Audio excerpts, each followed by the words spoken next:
صلح اعلیٰ ہیں لیکن وہ شہید کی عظمت کا مقابلہ نہیں کر سکتے جس نے اپنے لہو کے قطرات کو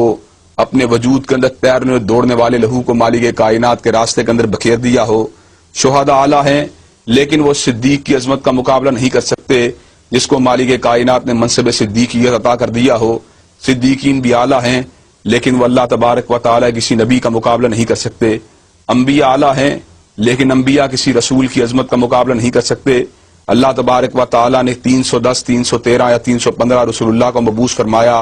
1,00,000 سے زیادہ انبیاء کو مبعوث فرمایا۔ جملہ انبیاء کسی رسول کی عظمت کا مقابلہ نہیں کر سکتے، لیکن حضرات گرامی قدر ہمارے رسول علیہ الصلوۃ والتسلیم کے مقام کا عالم کیا ہے؟ ساری کائنات کے صلحاء ایک طرف ہوں، ساری کائنات کے شہید ایک طرف ہوں، ساری کائنات کے صدیق ایک طرف ہوں، ساری کائنات کے انبیاء رسول اللہ ایک طرف ہوں، یہاں تک کہ اولو العزم رسول بھی اگر جمع ہو جائیں، سیدنا نوح علیہ الصلوۃ والتسلیم، سیدنا ابراہیم علیہ السلام، سیدنا موسیٰ کلیم علیہ السلام، سیدنا عیسیٰ روح اللہ، یہ سارے اگر جمع ہو جائیں تو کالی کملی والے آقا علیہ الصلوۃ والتسلیم کی عظمت کا مقابلہ نہیں کر سکتے۔ اللہ تبارک و تعالیٰ نے حبیب علیہ الصلوۃ والتسلیم سے پہلے بھی رسول بھیجے تھے،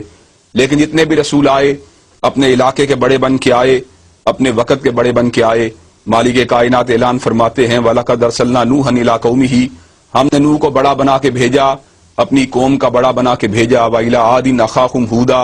ہم نے جناب ہود کو بڑا بنا کے بھیجا، قوم عاد کا بڑا بنا کے بھیجا۔ وَإِلَىٰ ثَمُودَ أَخَاهُمْ صَالِحًا، جناب صالح کو بڑا بنا کے بھیجا، قوم سمود کا بڑا بنا کے بھیجا۔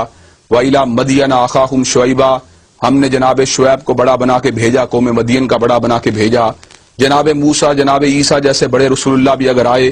تو بنی اسرائیل کے بڑے بن کے آئے، لیکن حضرات گرامی قدر یہ اعداد اگر حاصل ہوا تو کالی کملی والے آقا علیہ الصلوۃ والتسلیم کو حاصل ہوا کہ جب مالک کائنات نے ان کے سر کے اوپر تاج امامت و رسالت کو رکھ دیا تو مالک کائنات نے اعلان فرما دیا قل یا ایھا الناس انی رسول اللہ الیکم جمیعا، کائنات کے لوگوں سن لو، آج وہ آیا ہے جو مکیوں کا بڑا بن کے نہیں آیا، جو مدنیوں کا بڑا بن کے نہیں آیا، جو حجازیوں کا بڑا بن کے نہیں آیا، جو عربیوں کا بڑا بن کے نہیں آیا، جو بر اعظم ایشیا کا بڑا بن کے نہیں آیا، جو اپنے وقت کا بڑا بن کے نہیں آیا، جو شمال کا بڑا بن کے نہیں آیا، جنوب کا بڑا بن کے نہیں آیا، مشرق و مغرب کا بڑا بن کے نہیں آیا، پچھم و پورب کا بڑا بن کے نہیں آیا، اتر اور دکن کا بڑا بن کے نہیں آیا، آج وہ آیا ہے جو سارے زمانوں کا بڑا بن کے آیا اور سارے مکانوں کا بڑا بن کے آیا ہے۔ عالم موجودات میں کوئی ہستی بھی حضرت رسول اللہ صلی اللہ علیہ وسلم کے مقام، آپ کے منصب، آپ کی رفت اور آپ کی شان کا مقابلہ نہیں کر سکتی۔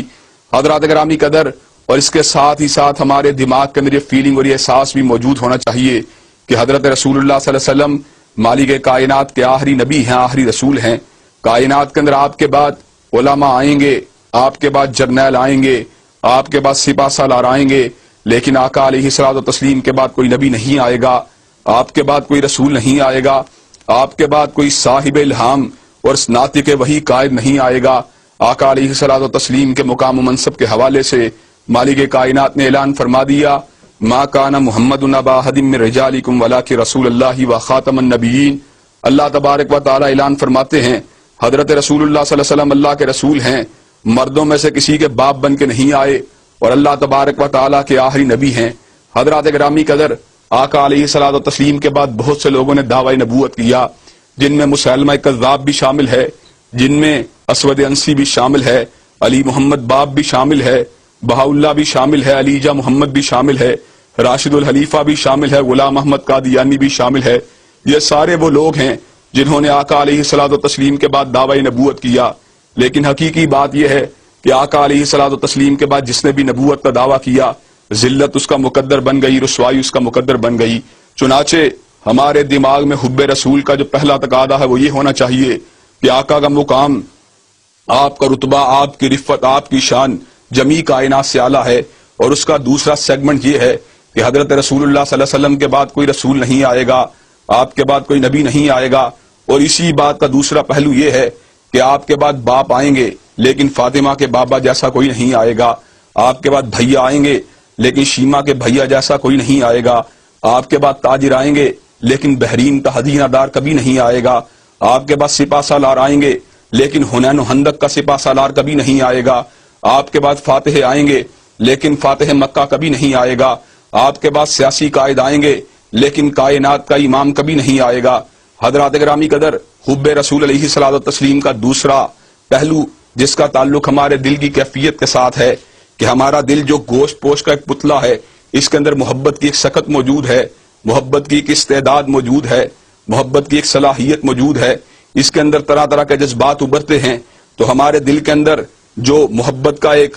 پوٹینشل موجود ہے، اس کا تقاضا یہ ہے کہ حضرت رسول اللہ صلی اللہ علیہ وسلم کو اس پوٹینشل میں سے سب سے بڑا حصہ ملنا چاہیے، اور ہمارے دل کے اندر آپ کی والہانہ محبت اتنی شدید ہونی چاہیے کہ آقا علیہ الصلوۃ والتسلیم آپ کی محبت، آپ کی حرمت، آپ کی تعظیم کو پوری کی پوری کائنات کے مقابلے میں ہمیں پریفر کرنا چاہیے.